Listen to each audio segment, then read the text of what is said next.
Hey folks, Hammy here with a bit of interesting lore news and speculation, as well as a roundup of several cool bits of Overwatch news from the last few days. Today we'll be speculating on whether a little lore tidbit means that Reyes could have been Reaper for longer than we might imagine, when the end of competitive Season 3 might be coming, cool new Overwatch merchandise being announced, and Blizzard taking action to help our Korean brothers and sisters against cheaters. Bit of a new video format, do let me know your thoughts afterwards in the comments, and time codes are in the description below if you want to skip to a particular item. Okay, let's go. Firstly, the lore news. In a tweet that snuck under the radar of a few people over the last few weeks, lead writer on Overwatch Michael Chu made an interesting comment on everyone's favourite homicidal maniac, Reaper. That's Anna's description of him, not mine. When asked a question on Reaper's bio and whether Reyes has been Reaper since before Overwatch fell, Chu responded that, "I'll let you draw your own conclusions, but the wording on Reaper's bio is intentional." That gives us some interesting questions to ask about the history of Reaper and Gabriel Reyes, and indeed perhaps whether the two have always been the same or not, and how long that Reaper has been active for. So, what's being referred to in the bio? This piece of information has always been a subject of debate amongst people who like Overwatch lore. The Reaper is an extremely volatile mercenary, a ruthless and remorseless killer responsible for terrorist attacks around the world. He has fought in many armed conflicts in the last decades, showing no loyalty to any cause or organisation. Now, obviously the key bit there is decades. Given that Overwatch was disbanded 5 to 6 years ago from the present day in the timeline, how has a figure of Reaper been fighting in conflicts for decades? A lot of people headcanon at the moment that Reyes became Reaper in the Swiss headquarters incident, in which Morrison and Reyes apparently, according to Olympia Shaw of Atlas News, are presumed to have fought, destroying the place by accident and pretty much putting the nail in the coffin of a beleaguered, scandal-racked Overwatch as a result. Now, it's worth emphasising we have no proof or knowledge as to how Reyes became Reaper, with his wraith-like abilities, and anything from this point on is heavy speculation on my part. Clearly, at some point, something pretty bad happened to Gabriel Reyes, turning him into whatever he is. And the bio, of course, states that the few bodies recovered of those he kills are pale, empty husks drained of life, their cells showing signs of intense degradation. It is possible that he is a byproduct of failed genetic alteration, which forces his cells to simultaneously decay and regenerate at a hyper-accelerated rate. The questions this little tweet raises: if Reaper's wording of his bio is intentional, and we decide to take it as fact that he's fought in many armed conflicts over decades, then presumably this means that Reaper would have to have been active since before Overwatch fell. And of course, this is all speculation from this point. I'll try to add in any factual grounding for my speculation where it exists. So, question number 1. When did Reaper become Reaper? If he's fought and been recognised as Reaper for decades, it depends of course on the perspective of the person telling the bio story, it could mean a few things. Now, some people have liked to speculate that this could be explained by more than one Reaper existing, kind of a generational thing like Doomfist for example. Reyes has picked up the Reaper mask somehow, or taken on the Reaper mantle. I don't know how that would work. His abilities sound very much like something that's gone wrong from the description in his bio, very unique. I'm not sure how someone would pass on the shadowy abilities, or Reaper actually sees this as a curse in his words, so it doesn't sound as though it's something he's wanted to take on, or perhaps even had a choice in. Remember, of course, Overwatch is also a near-future world with a focus on science.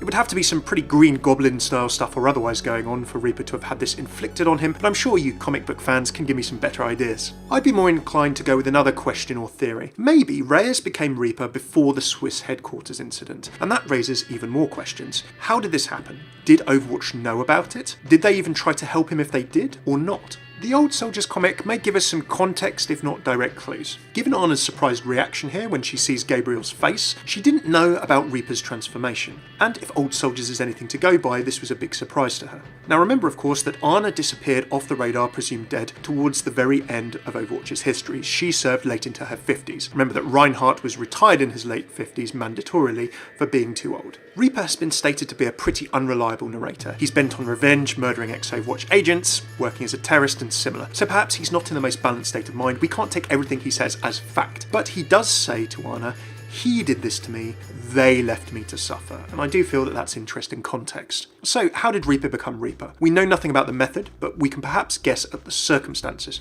In Overwatch's later history, the organisation was under siege from within and without. At some point in its final years, Blackwatch, the top secret division that Reyes led, was unveiled. We know that some of Overwatch's most famous agents had to retire in disgrace. We know that missions went wrong, like the scientist rescue operation we see in Legacy, where agents died to Talon and Anna stayed behind. No evidence, of course, but if we take some of these pieces as the edges of a jigsaw, the mess, the chaos that Overwatch was in towards the end of its existence, we can think of our own picture based off them, whether it's right or wrong. Perhaps there was a mission that that went wrong, in which Reyes was left behind in some circumstances, like Ana in her Legacy comic. As Morrison presumably left without Ana in Legacy, we don't know whether they returned to search for her, of course, so maybe a mission left Reyes in a similar situation, one that had catastrophic consequences and perhaps led to Blackwatch being revealed. Reyes could have been captured, maybe experimented on perhaps by an outside party. Now, Talon as an organisation do have a form of doing this in brainwashing Widowmaker. Perhaps Reyes then returned to confront Morrison in some fashion, and that's what happened at the Swiss headquarters. We don't know that Reyes was actually a part of Overwatch when the Swiss headquarters fell.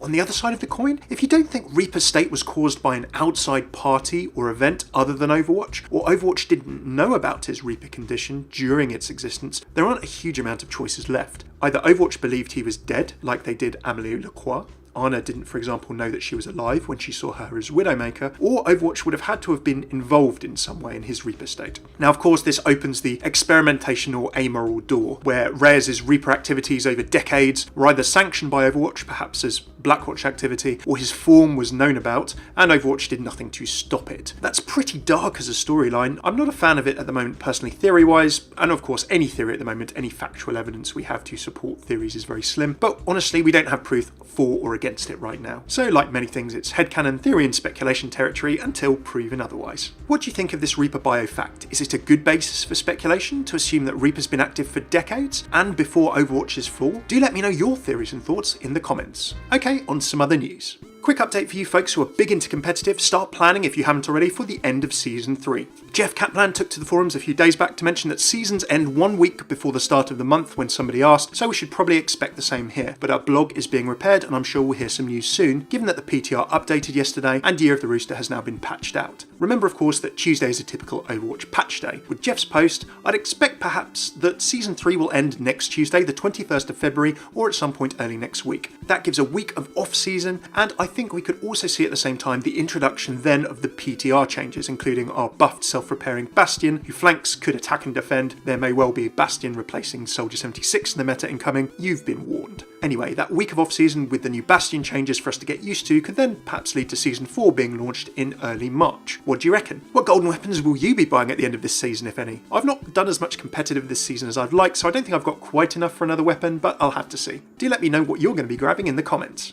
Awesome news for you collectible fans, or just statue or cool stuff fans, a Nendoroid Tracer was announced just yesterday. Now, for those of you who might not be familiar with Nendoroid as a company, they're a series of Japanese figures with chibi style, but they have interchangeable poses and accessories, so they're a little bit more than a plastic bobblehead, Funko, or statue, although God knows I love those too. This Nendoroid comes complete with a variety of optional parts for Tracer, including effect parts for her abilities. She's got interchangeable bent legs and hair that can cover her eyes in different ways, so you can recreate a lot of different poses from the game, including of course her victory pose here. Pulse pistols are included. She comes with open hands so that you can pose her as if she's just let go of her guns on a recall, throwing a pulse bomb using her ultimate, and she's fully articulated, which means that you can do a lot of cool posing on the stand that comes included. It also mentions that this is going to be the first of the Overwatch Nendoroids, which of course opens the door for even more in future. So for those of you who are fans of Overwatch stuff, this weighs in cost-wise at around $42, that's £34 for you folks in the UK, and remember of course international shipping and import taxes. The link will be in my pinned comment below if you want to check them out. Finally, some good Overwatch news for victims of hacking in Korea and indeed elsewhere. Blizzard took to the boards recently to reassure the community on several levels about this. Cheat detection and real-time monitoring are being improved, action is being taken against cheat program creators, and IGRs.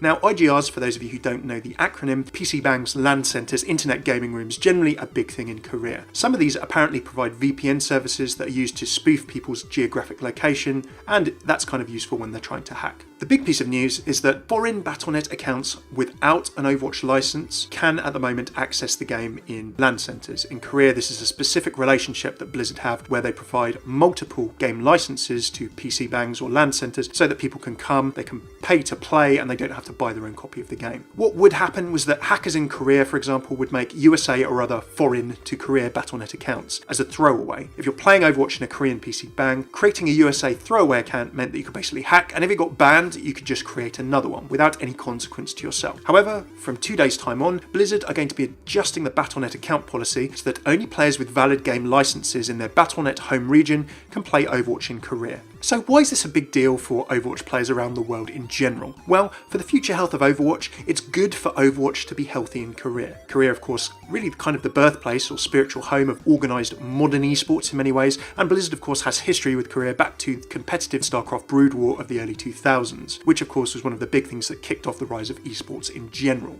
I love lore and story, I'm an average player at best, but I know this is important if you love Overwatch in any general way. As Korea is a place that nurtures esports, we want it to be healthy there. It's good for the game's health and lifespan in general, not just for professional players or competitive ones. And to sign off on that topic, if you want to learn more about Overwatch play, I would check out some really cool different places to do it. Check out Reddit's /r Overwatch University subreddit. There's a great bunch of people there who are dedicated to improving their game regardless of your level. If you want to dip your toe into esports, 2 places. Check out /r/competitive Overwatch for more on the professional scene. And if you just want to try watching professional matches and the best of the best playing, Overwatch's subreddit has a weekly announcement pinned called This Week in Esports. You can always find event times in different time zones and details of streams to watch the best of the best duking it out there. Thanks for tuning in to this Overwatch news roundup and bit of lore speculation. I hope you've discovered some new things and enjoyed bits of the wider Overwatch community you might not run into, either on my channel or in your daily YouTube or news travels. This is a bit of a different video for me, lots of different things covered. Do click that thumbs up button and let me know what you think of this video format. Should I do more? Do let me also know what you think of all the news, good or bad, in the comments. If you're new to the channel, please do check out all of my regular Overwatch lore videos. You can click these playlists and videos here, whether you're on mobile or on a desktop or laptop. They all work now, and throw a sub if you'd like to see more. If you never want to miss a video, YouTube can be funny with notifications sometimes. Remember to visit my channel page and click the notification bell and then choose any notifications you want to hear from before clicking save. That'll mean that you never miss out and you can be informed in the ways that you like. Cheers for tuning in. I've been Hammy. Take it easy.